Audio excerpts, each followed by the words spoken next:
हड़प्पन सभ्यता के अंत होने की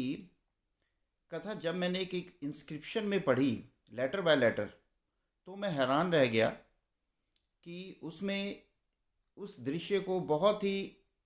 मार्मिक ढंग से पेश किया गया कि आकाश से आग के गोले बरस रहे हैं।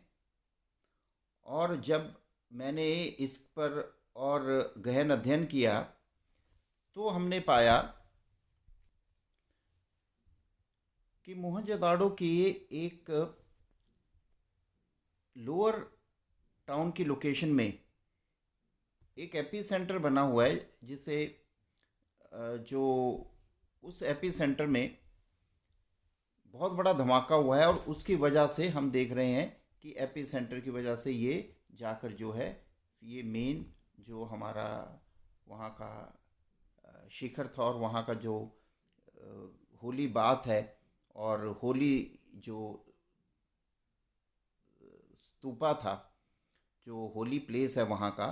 और उसमें जो था उसका इफ़ेक्ट हुआ। लेकिन जो उसका मेन जो धमाके का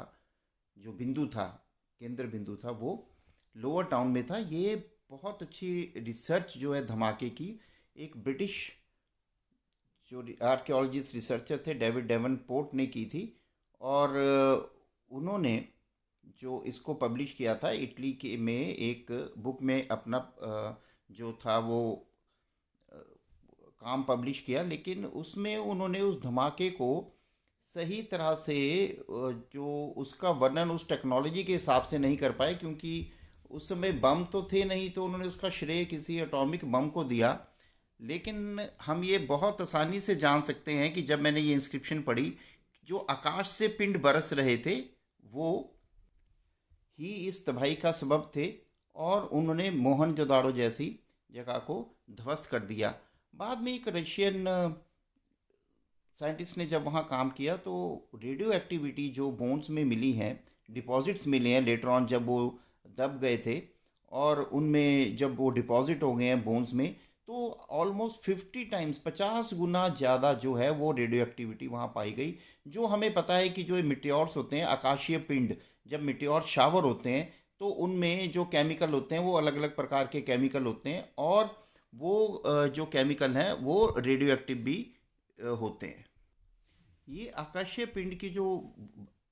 इम्पैक्ट है, ये बहुत ज़्यादा हाई टेम्परेचर क्रिएट कर देता है। और इसमें आप देखेंगे जो ये ईंट है, ये पूरे तरह से एक से काली हो गई, और जो आसपास की चट्टानें होती हैं वो पिघल कर एक मिक्सचर बन जाता है, मिश्रित जो मटेरियल है वो बन जाता है, जिसको इस प्रोसेस को हम विट्रीफिकेशन कहते हैं। इस दृश्य में आप देखेंगे कि किस प्रकार से तकरीबन